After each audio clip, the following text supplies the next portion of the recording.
Alright, whatever. Hello, welcome to this week's episode of Detroit Baseball Weekly. My name's Gabe. This is my co-host Isaac. Isaac, how are you doing? I'm doing good, man. Yeah, I'm doing good. that's good. 3-2, Astros Phillies. Yep. Game 6 coming up tomorrow. Key for a Phillies win, don't get no hit. Don't get no hit. Yeah. Pitching is key. Yep. Astros, keep doing what you're doing. Yep. It's almost as if we've Rooting done Phillies, this before. It seems like we've done this before. It's crazy. Before we get to the topic, Scott Harris came out and basically said, I'm about to make a lot of moves. He can't do anything substantial until 5 days after the World Series. But I think we all expected it, so the overhaul's coming. It's coming I like quick. it. I don't know how to put this, but to me it seems like he has a lot of confidence. Yeah. And maybe confidence or a culture change is what Detroit needs. I think that's what the football team needed. Now that they have the culture, I think the culture's a lot better. I think the wins will rack up eventually if Dan Campbell doesn't get fired. I'm hoping he doesn't. But I think the same thing could be said with the Tigers, like a new culture change. Yeah, and I think that Confidence. a big part of that has already happened with AJ being here. I think AJ has brought a massive culture shock to what it was before. So let's hope Harris can do the same. From what I've read, he hasn't even started looking for a GM yet. I don't know what to think about that. Well, I mean, if you want a GM by the time the season starts, you might want to start getting ready. Because I don't know what he does though. it takes a while to narrow down your candidates and pick the right one. And it's a process. It's a long process. So, I mean, you want to start it earlier rather than later and have to rush to choose a GM. Yeah, I think he's okay with not having one to start the season. I think that he is like, yep, I can do it for a bit. As long as they choose the right one. If they take this long, and as long as they choose the one that they really think will help them, then it is okay. As long as they make the right pick. Yeah, 100%. Oh man, this first topic has just depressed me. It's just depressed me all week. Andrew Chafin is planning on opting out of his contract, and he will not be a Tiger, most likely, in 2022. What do you got on it? I mean, I'm surprised, but not. I can't say it's surprised though, because I mean he's getting older. He obviously wants to go to a winning team, but I personally, we've talked about this before. I personally didn't see him opting out. I felt like he liked it here a little bit and liked that. Andrew Chafin isn't like a big city guy, like, you know what I mean? Like, he's not a huge, like, he's a personality, but he's not like the one who wants a whole bunch of attention. He wants to kind of stay in the shadows. And I thought Detroit, especially on a losing team, really helped him, not helped him, but kept him where he wanted to be. You know what I mean? And not like in LA where everyone's watching because it's LA or something. He has a farm in, like, his main house, his farmhouse is in Ohio, and he said that was a big plus for him, but I don't blame him either, you know? Like, we looked good going into the last year, and it didn't work out, so I get it. He's not going to trust it to work out this year, too. He wants to go somewhere where maybe they're more established and not as much take a flyer. It really makes me sad, though. He was my favorite bullpen arm.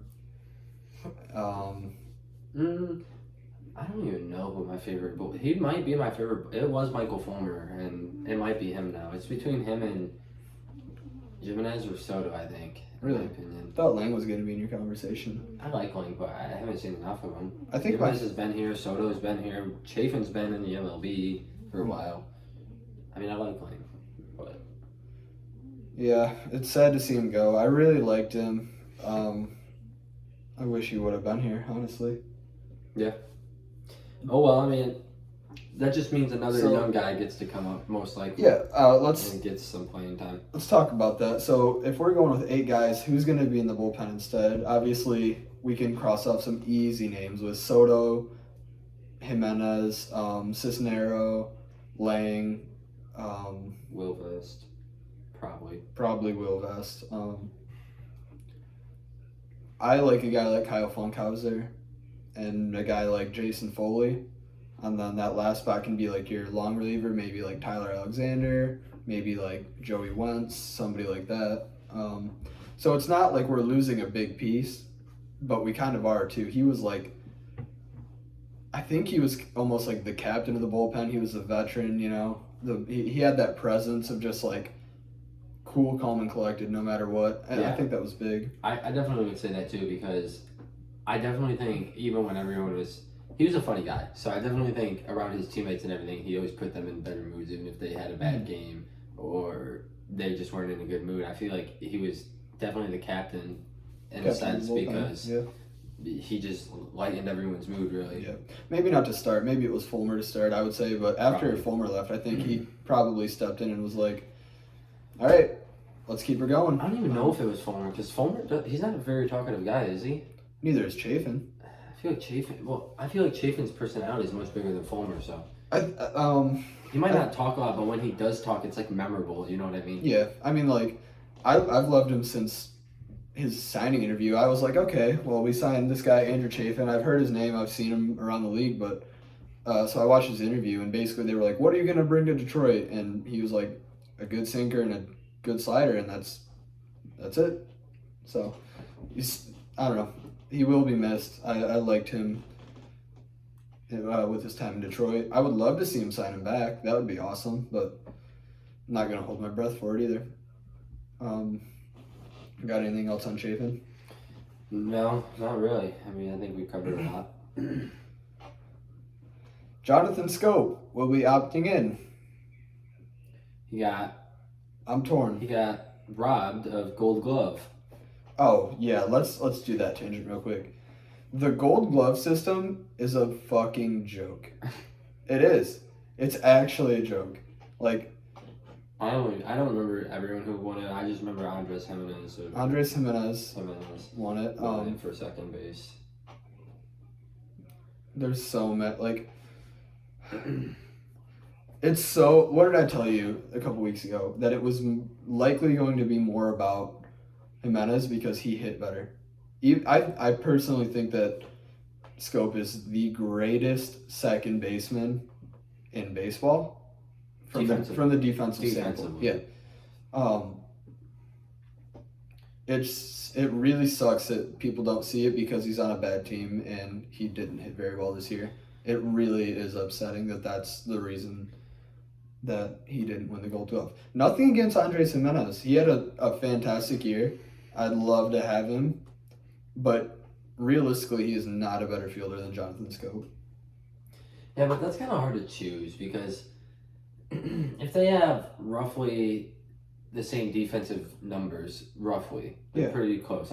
I haven't seen them exactly, but I'm guessing they're pretty close. But Jimenez is on a much better team with a better batting average. I mean, this is the Gold Glove, though. I know it's the Gold Glove, but if your numbers are relatively the same, it's hard to choose. So that is one thing I will say, is that the defensive metrics lean toward Jimenez.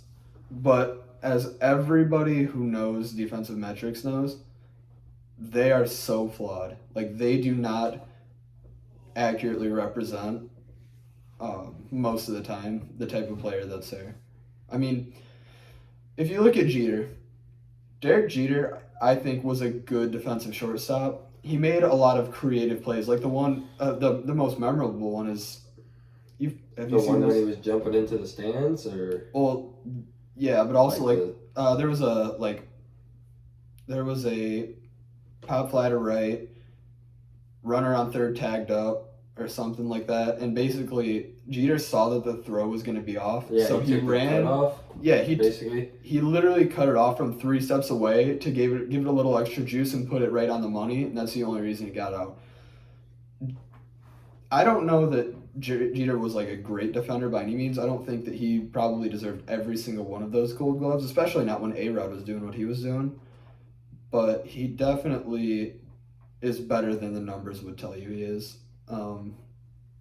It's just sad that Scope got robbed from that. I think that would have been big for him at this point in his career, and it would be something to show for this year because his batting average and hitting just clearly isn't it. I mean, it still counts for something, being second or third or whatever position he finished in Gold Glove. Yeah. It still says something because, I mean, only one guy can win it. Yeah. and that's really tough to do.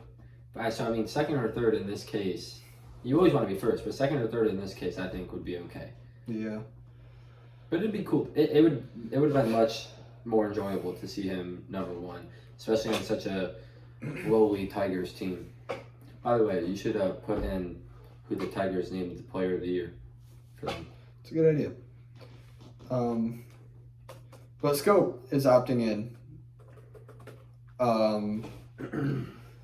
I'm torn on this because part of me thinks, okay, he is a good addition. He can play second, first, third, in a pinch, corner outfield, or even shortstop. But also with so many people on the horizon, and hopefully, I would like them to go get another shortstop this offseason and move Javi to second. Where does that leave room for Scope? Well, if you do that, then there really wouldn't be room for Scope. If you wanted, the only way you could do that is if you either moved Javi to third instead of. So there's a few ideas around this. Either you could. He can play third. Yeah, you can. I'm okay with that. I don't want Candelario to play. I don't know that we're gonna tender a contract to Candelario. I don't think we are either. But I'm saying, who else would be our third baseman then? So if we don't do that, there's a few ideas. We could either. I choose Scope. We could all either the ones, I think. not get a shortstop and then Scope's there. Javi's obviously short, and then maybe Harold, maybe Candelario, maybe Kreidler, Clemens, somebody will play third. Or they get a shortstop, they shift Javi to second or third, and then Scope goes to the other slot unless somebody beats him out for it. Or what I would personally like more than any of those is keeping Javi at short, getting Xander Bogaerts to play third, and then you can have either Scope play second, or you can move Javi to second and have Ryan Kreidler, who is a good defensive shortstop, play short. I just heard you say Xander Bogaerts. Yeah, I would love Xander Bogaerts. I think everyone would love Xander Bogaerts, but I think the likelihood of him signing Detroit's pretty low. Yeah. But what I'm saying is, I don't know. You can sign a mid-level guy. Like Dansby Swanson? Is that who you're looking at? No. I said mid-level. That's not mid. Dansby is not going to perform as well next year. Yeah, but he's looking for a bag because of how well he's played. That's true. So I mean, he's not going to take mid-level money, and I bet you no team is looking to pay him mid-level money. What about Correa? I know he's not mid, but okay, I said mid. Talking like maybe a little bit better than Jonathan Scope. Ooh, so bad. That's not bad. Scope is all right. Better than Scope, worse than Correa, Bogaerts, or Dansby. All right. Talking mid-level, like, I think Dansby's ABC. Mid, dude. I think Dansby's mid. No, I think Dansby's better than mid. But anyways, sign a mid-level guy. Who would your comp be? Who? To who? Give me an example. To who? Of a player. Of a mid-level guy? Yeah. I feel like It Dansby depends on what position I'm talking about. Shortstop, bro. I'm saying you can sign either one, second, third, or shortstop. A mid-level guy at any of those that's cheap enough for us to sign. And then just move the pieces around. But I think you should keep Scope in just because his defense adds value, and there's no way his offense can get worse. But I think there's no way his offense can get worse. I mean, yes, there could. It could be. Joey Gallo. The strikes. I don't want him. No, that's what I'm saying. Joey Gallo. Everybody said when he went to the Yankees, oh, there's no way he can get worse. Well, yeah, didn't get better. All right, but I'm saying. I think you should trust Scope because this is last year anyways. Yeah. And I think I'm not saying there's no way his offense gets worse, but the likelihood of his offense getting worse than what it was last year, I feel like is lower than his offense getting better than what it was last year. And if his defense stays roughly around the same, his value goes up a lot more. Yeah. And if you sign a mid-level guy, Detroit's not really looking to be phenomenal next year. Give me an example of a mid-level guy you would want.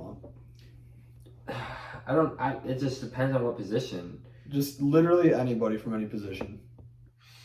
I'm trying to think.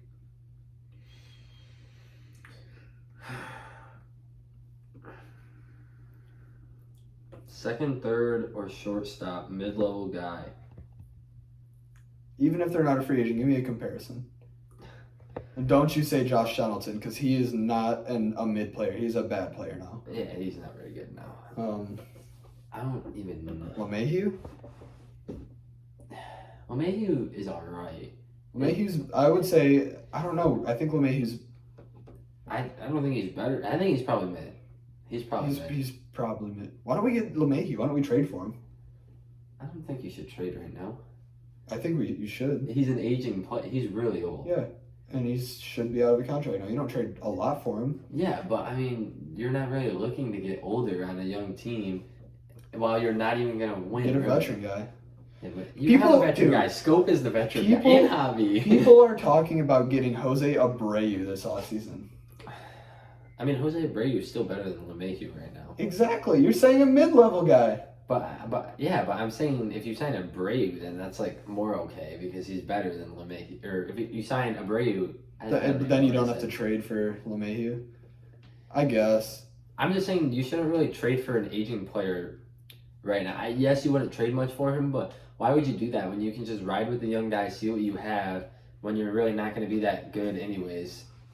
I think we could be an 80-win team next year if the right moves go into place. All right, but I mean, why would you even want to push it if you know you're not going to win a World Series? That's what I'm saying. You don't have to push it. You wouldn't have to give up that much to get LeMahieu, I don't think. No, but I mean, he's old. In a year, he might be gone. He's pretty old. He is pretty old, but the bat still plays. Yeah, but why do that when you can just let the young guys develop and save your money? I guess. Yeah, he won't. I mean, he wouldn't be like too expensive. I don't think. But actually, you'd have to trade for him. I don't know what his contract is. I don't either. I don't know. We're not going to trade for LeMahieu. I don't really think you should trade for. If you trade for anybody, trade for a younger guy. Give up some pieces. LeMahieu dominates the strike zone, though. You can say that about him. Yeah, and I guess for Scott Harris, that's what he wants. Mm-hmm. But I'm just saying, I don't think it. I think you should just wait it out. See what Honestly, you have. I'm kind of talking myself into this.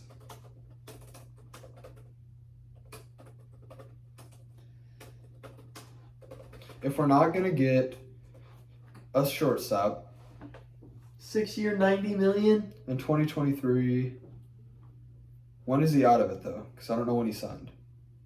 2025 or no, after that 2027. How old is he, though? 26, I guess. How old is he? He's a unrestricted free agent in 27. He's 32 right now. He's 34. We're good, bro. Oh, he's 34? We're good. He's not as old as I thought. The bat is still going to play. He's not a power guy. He's a contact guy. Yeah, but... And he can play second, third, or first. Yeah, but in a year or two, that bat could be gone. It's not going to. That's the thing, is he's a contact guy. Miggy was a contact guy. Miggy was a power guy. His contact was still with him this year. I wouldn't say that. Miggy was not a power guy. Miggy was more of a power guy than most people. Miggy never really hit the ball far. Not that far compared to like power hitters, pure power hitters. Miggy was a contact guy, double machine. And yes, because Comerica Park, like in a sense. But he has so many hits, but he has more hits percentage-wise than home runs. You know what I mean? I don't think that LeMahieu would be the worst option. Because then at worst, you have Javi at short, LeMahieu at third, Scope at second, Torque at first. That's 3 old guys in the infield. Javi is not old. Javi's pretty old. Javi's 30. 30 is not old. And the season he had last year... That was more of a swing and miss issue. It's not like his knees are giving out. Yeah, but I think... I'm not saying athletically he's out of the game, but I'm saying mentally he's out of the game. Look at the Astros. They're all old except for like Jordan and Jeremy Pena. Yeah, I'm not... Okay, yes. Age... And Kyle Tucker. Veterans can win you and games. Chas McCormick. And their pitching. All right. Veterans can help you, but when you have too many veterans, there's... I do not think we have too many veterans. No, we're one of the youngest teams, but I'm saying if you just keep signing veterans or trading for veterans, then there's no point. Like, we have Jonathan Scope and Javi Baez in the infield. Those are both veterans. I think that LeMahieu... What if it was the package was like Scope and Gage Workman for DJ LeMahieu? I don't think it's worth it. Gage Workman? I don't even know who that is. Exactly. We're going to talk about him in a minute. Yeah, but how much does Scope make compared to LeMahieu? LeMahieu makes $15 million a year. Scope makes 9. So $6 million. $6 million can do a lot. What happened to develop the young guys? I want to develop the young guys. All right. What are you talking about? All right. That's what I'm saying. Let's go to the next topic. Develop the young guys. We're getting off on a crazy tangent. Spend that extra $6 million on a mid-level guy. I mean, LeMahieu's mid-level, but a lot cheaper. Find me a young mid-level guy. That's a free agent. I don't look someone up. I don't know anything off the top of my head. It's a pretty shallow class this year. Yeah, I'm not saying you have to though. I'm saying if you do, because really you could even put Harold in or Willie Castro, or you can do a whole lot with what we have right now. If anything, if you're gonna sign, yes, you're gonna sign some veteran guys, but I'm saying you don't exactly need someone like LeMahieu. You can sign someone that's a lot cheaper and maybe doesn't have the same exact bat, but can be not as effective, but a little less effective. You know what I mean? Because I think we could keep Scope anyways. I like his defense, and I think his offense is gonna get better. I guess, man. I don't know. I'm in the camp of we get a Correa, a Bogarts, a Trey Turner. Oh, yeah, me too. But the likelihood. I think that it is the best. I think that we are close enough to where we can do it. We just need to put the pieces together. If Scott Harris can convince them that we are going to be a winning team relatively soon, maybe. But I don't know if the players are going to believe it. And obviously, I think these guys want to win. Yes, the players want their money, but I think every team can give them their money, especially with no salary cap in the MLB. Yeah. So why the luxury tax hurts though. Yeah, but to the Yankees, dude, they've been over the luxury tax like 15 years in a row. Not recently. Now it's more Dodgers, Mets. Dodgers, whatever. Still, I know it's been Mets like second now, but Dodgers have been over the luxury tax so many times, and they don't care. They still spend it. You want to go to the next topic? Yeah, we're good. We're getting off on some crazy tangents. I don't think it's a tangent. I mean, it's still relative to the Tigers. Yeah, but also, I don't know. I still don't know what Scott's direction is going to be. It could be we're going to build, or it could be we're going to rebuild. I don't know which one it's going to be. I think it's a big problem. Because I think he wants his guys in there that he's going to develop himself. I think so too, but I don't know. Next topic, Riley Green is your Tiger of the Year. Voted on by me and Gabe. We voted. Do you want to hear something interesting? No, I don't want to hear anything interesting, actually. Okay. Well, I'll just keep it to myself then. No, you can tell. I think there was a better option. I think because Riley Green only played a certain amount of games, I do think that there was a better option out there. Let me guess who it is. I'll give you 2 guesses. Is it a pitcher? Not a pitcher. It's not, so it's an... That's the only question you're getting, though. All right. So you're saying based on games? Based on games and performance.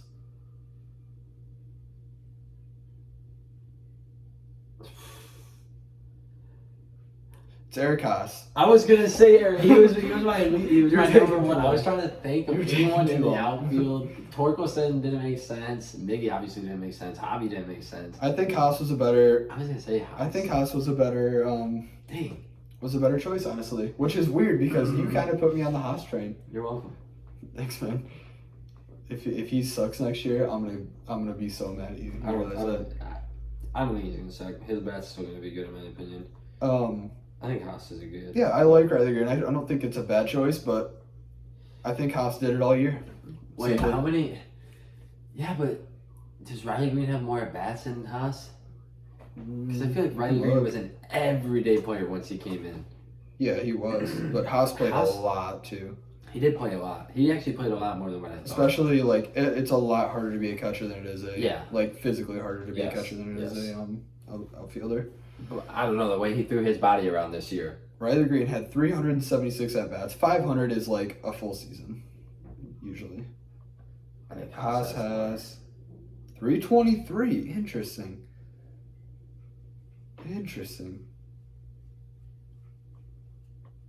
Haas also hit better though. Yeah, but the defense for Riley Green is Yeah. impeccable. It's not a bad choice. I'm not trying to like dog on Riley. Either one can win it. Yeah, but I liked Haas. Yeah, I like Haas too, obviously, but I think Riley Green won it just because the excitement level in Detroit. Yeah, I mean, I'd say he's probably the new face of the Tigers. What do you mean probably? He is. He's the new face of the Tigers. I think if Casey Mize gets healthy, he can be second face. And I don't think so. I think anybody can take him over based on performance. I think it's that easy. You just have to perform, and that's it. Like, especially just keep your nose clean for Andy Tatis Jr. because he's no longer the face of the Padres. It's right now probably Manny Machado, but I wouldn't doubt it if Soto was there soon. I argue with that. When you think of Padres, who do you think of first? Right now, Manny Machado. No. Any average baseball super fans might be saying Manny Machado or anyone else, but the fans that would tell you the Fernando Tatis Jr. probably doesn't even know what team he plays for. No, they definitely do. But because if you don't know what team he plays for, you don't understand baseball at all. Like you wouldn't even recognize that name. Yeah.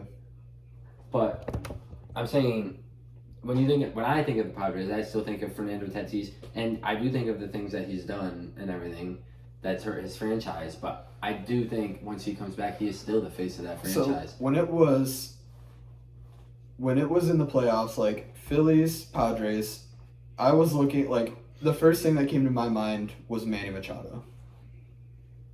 Personally, because he's going to probably take second or third in the MVP this year to Paul Goldschmidt, who's just having an unreal year. We almost had 2 Triple Crown winners like halfway through the season. Yeah, Goldschmidt was leading, and like every, Judge. Yeah, they were leading in like every category for their conferences or leagues. You got anything else on Riley Green? No, I'm glad. I personally would have chose him over Haas personally, just because as a fan, you want to see the young guy win it to give you and your team hope. That's fair. And Haas is relatively young, but in baseball terms, as a catcher, he's kind of old in a sense. Yeah. But he just doesn't have much MLB time, so it seems like he's younger. Yeah. He could also be a competent left fielder, though, if we needed him to be. But I like Eric Haas. I think Eric Haas and Riley. I'd say you can choose either one. Yeah. But to me, I choose Riley Green 1, Haas close second. The only other name that's even in the conversation, I would say, is Skubal. Yeah. Skubal was amazing, and I mean, but Soto. The same. You could go Soto. You could go Lang even. Soto was an all-star though. Yeah. That's why I asked if it was a pitcher, because my first reaction was like my first guy I was gonna name was Gregory Soto. Yeah, Soto was who you wanted to win it. That's why I asked, is it a pitcher? Man, relief pitchers don't get enough press. They really don't. No. But I mean, what do you want? You play for 1 inning a game. Yeah, but you play a lot of innings too. Yeah, you do. And it's hard to do it day in, day out, you know. Mm-hmm. This next topic doesn't matter to most of you, but it really makes me sad. Lloyd McClellan, our AAA manager forever, is leaving us. You got anything on Lloyd McClellan? If I'm correct, I don't really watch AAA much or pay attention to AAA much. The Mud Hens haven't even been that good recently, right? Last year they won, like, the thing. Just their division? Oh, they blew their division out. They made it to the playoffs. I don't remember how they did, but... I just don't remember them doing much recently. So, Lloyd McClellan was a major league guy at one point. Like, he managed major league teams. I know he was with the Mariners. I think he was with the Pirates for a bit.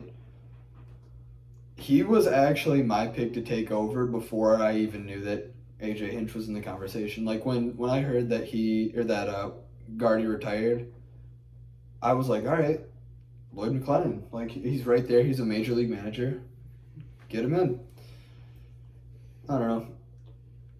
In the long run, it shouldn't matter too much, but it's worth a mention because it has sentimental value to me. I like Lloyd. I like Doug Teeter too, but he's at a desk job now. Shout out if you know who Doug Teeter is. I can't say I do. He's our athletic trainer. The Arizona Fall League has been happening right now. We have 9 prospects. 9 prospects in it right now, and we're gonna take a look at their stats, see how they're doing. The first one I want to mention is our guy, Dylan Dingler. I mean, we've talked about him like twice an episode or something like that. Yeah. He's our number 10 prospect in the system, underrated, I would say. Sadly, he has went down with a knee injury. I don't know how that's going to impact his 2023 because I thought he had a good chance to break the roster. Maybe not opening day, but a little bit later in the season, maybe like May, June. If you are looking at his stats, he in only 4 games, 13 plate appearances, had a 500 batting average with a 692 OPS, 500 slugging, 1.192 OPS.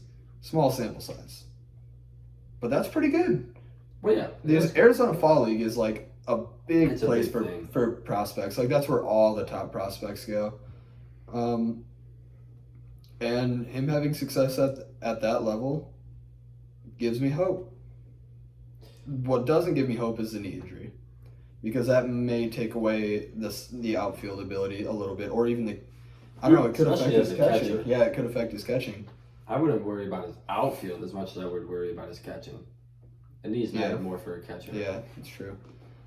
Your knees go as a catcher, you might as well retire. I don't know how that's going to affect him. I don't really even know what the injury is. All I know that he has a knee injury and he's not playing, which sucks. Yeah. Hopefully, though, they just do the proper thing, and Yeah, if he's not 100%, don't rush him. Don't rush him. That's for sure. The next guy we're going to talk about, one of my favorite guys, Parker Meadows. He is, let's look at his stats. 18 games with 57 plate appearances, so a bigger sample size. He is hitting only 188, but he has a 298 on base percentage, 292 slugging with a 590 OPS. Not great. Bad numbers. Bad numbers. I think that people are definitely jumping the gun on him and saying that he could be a sleeper for the opening day roster, myself included, because I think I've had that take. You did. You did. I said I don't see it. But, yeah, I hope he gets better. From everything I've heard, his outfield defense is really good, so we'll see, I guess. Next guy we have is... Oh, Meadows is our number 16 prospect, by the way. Next guy we have is Colt Keith. He's our number 6 prospect in the system, which, I don't know, sure. Second and third baseman. Let's look at his stats. I don't really know much about Colt Keith. Do you know much about him? No, you would know more than me, honestly. Stats are looking good, though. 364 batting average, 492 OPS with a 500 slugging for a 992 OPS plus. This is in 14 games, 59 at bats. He ended the year in West Michigan, which is high A. He played really good last year. Yeah, I don't think there's any reason he shouldn't be in Double A. I'm excited about this guy. 20 years old. Yeah. Wow. I don't think there's any reason he shouldn't be in Double A to start the year. No, I wouldn't be surprised if he ends the year in AAA. Honestly. Man, he's like just older than we are. That's sad. We're making a podcast and he's raking. What does it mean, age difference? The average age difference of Between the the league. players? So he is, so he is like 2 years younger. 2 years younger than the average Arizona Fall League player, and he's still putting up those raking. stats. He's someone to watch out for. Yeah. In the Tigers prospect. That's why he's ranked 6th, I guess. Yeah, can't argue with that. Again, I don't know too much about him, but clearly I should know more. The next guy is a guy I'm surprised about, not ranked in our system, but I've been hearing his name a lot recently, and that's Gage Workman. Drafted in the same class as Colt Keith, so I think he's around I don't know. Maybe Keith was out of high school and Workman was out of college or something. In the Arizona Fall League, 17 games, 44 plate appearances. He has a 200 batting average, 250 on base, 475 slugging for a 725 OPS. Not bad. I'd like to see better. I mean, But it's not really horrible when he's bad. not ranked in our system at all. Yeah. Didn't do great in Double-A last year. I don't know. He's not ranked in our system. I'll take it. I'll take the production. He's a mystery, I guess. I don't know. Now let's get to the pitchers. My guy, your number 24 prospect in our system, which doesn't make any sense at all. Joey Wentz. Man, has Joey Wentz, from everything I've been hearing, I've not looked at the stats, but I've heard he has been lighting it up. He is, let's see what he's got. A 3.03 ERA. Okay, in 7 games. 7 games started. How many innings pitched? Wait, 32? That's Detroit. That's the majors. That is the majors. Good call. He has a 0 ERA. And man, he had a 3 ERA in the majors? Okay. Wow. He has not given up a run so far. Right. He has not given up a run so far in 3 games. 12 innings, so what is that? 4 per start? Well, he's only started 2, hasn't he? Or does it? No, it's 3. Oh, I was looking at his wins. Never mind. 0 runs. What's his whip looking like?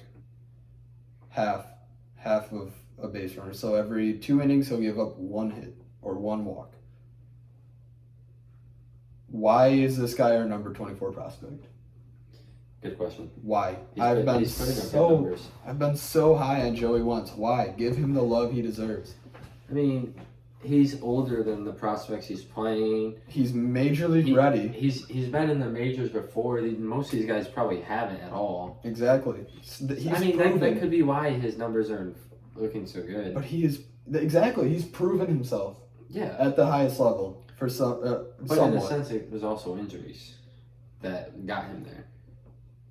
They got him where? To the majors this year. Okay, it doesn't matter about how he got the opportunity. Yeah, he got it, and I don't remember his ERA being this, or is it a 3.58? Are we looking? No, that's RA9. Runs. I don't even know what that is. A 3.03. Then I don't understand why he's a 24th ranked prospect. It's got to be his age. That's the only That's the only thing. I hate it. Ty Madison, our number 25 prospect. Let's see if he's got similar numbers for being our number 25 prospect. Bet he doesn't. That's pretty good.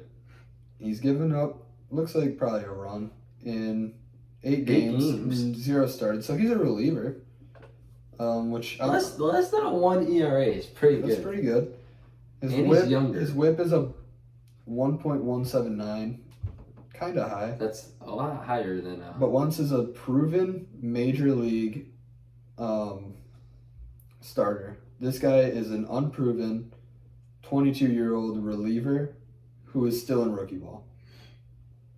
Or I'm sorry, he made it to A ball. And at a 5.23 ERA. I think that there is clearly one person better. I have high hopes for you, Ty Madison. I think that you could be good. But why are we underrating Joey Wentz? I thought we looked at Joey Wentz's stats, and I thought he had like a 4 or something ERA. But I mean, if his numbers look that good, then it doesn't make any sense to me.